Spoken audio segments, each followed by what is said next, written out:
Shalom, selamat pagi saudaraku yang dikasihi oleh Tuhan.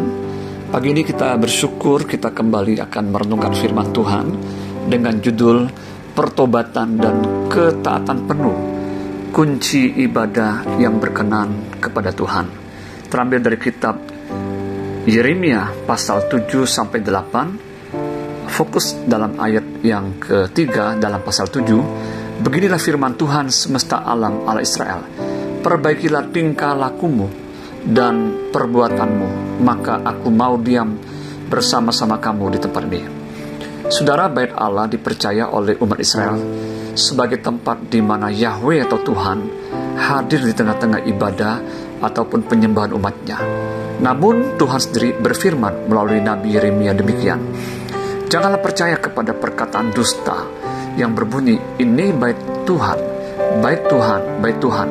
Melainkan jika kamu sungguh-sungguh memperbaiki tingkah lakumu dan perbuatanmu, jika kamu sungguh-sungguh melaksanakan keadilan di antara kamu masing-masing, tidak menindas orang asing, yatim dan janda, tidak menumpahkan darah orang yang tak bersalah di tempat ini, dan tidak mengikuti Allah lain yang menjadi kemalanganmu sendiri, maka aku akan diam bersama-sama kamu di tempat ini, di tanah yang telah kuberikan kepada nenek moyangmu dari dahulu kala sampai sekarang, sampai selama-lamanya. Yeremia 7 ayat 4-8. Artinya Tuhan tidak akan hadir bersama umatnya di dalam bait Allah yang dianggap suci bila umatnya tidak sungguh-sungguh bertobat dan berbalik dari tingkah laku mereka yang menyimpang dari kebenaran firman Tuhan. Melalui pembacaan di dalam Yeremia 7 dan 8 ini kita mendapatkan kesimpulan bahwa ibadah yang berkenan kepada Allah bukanlah ibadah hanya sekedar ritual, ibadah yang bersifat lahiriah, yaitu ibadah yang tidak dilakukan dari ketulusan hati yang sungguh-sungguh bertobat dan berbalik kepada Tuhan. Bila umat masih terus hidup di dalam dosa dan tidak mau memperbaiki tingkah laku yang menyimpang serta berbalik kepada kebenaran firman, maka sia-sialah semua ritual ibadah mereka, dan Tuhan tidak akan berkenan hadir di tengah-tengah kumpulan mereka yang berseru, berdoa, dan beribadah kepadanya, karena masih ada kecemaran dan dosa di dalam hidup mereka. Adalah sesuatu yang tragis dan sia-sia bila Tuhan tidak berkenan hadir di dalam kehidupan kita. Oleh sebab itu, penting bagi setiap kita orang percaya untuk terus introspeksi dan mengevaluasi diri kita, apakah sampai detik ini kita sudah sungguh-sungguh hidup sesuai dengan kehendak-Nya, atau kita masih terus berjalan menurut kemauan dan keinginan kita. Apakah kita masih terikat dengan keinginan daging, keinginan mata, serta keangkuhan hidup?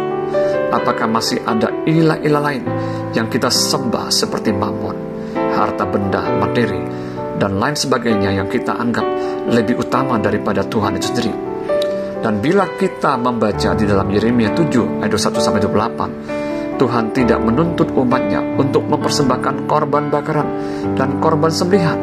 Yang Tuhan mau dari umatnya adalah supaya mereka mendengar suara Tuhan dan mengikuti seluruh jalan yang Tuhan telah perintahkan supaya mereka berbahagia. Yeremia ayat 22-23. Namun sayang sekali umat Israel telah melakukan pelanggaran terhadap firman dan melakukan apa yang jahat dengan berlaku tidak adil, menindas orang yang lemah, dan terlibat dalam praktek penyembahan berhala.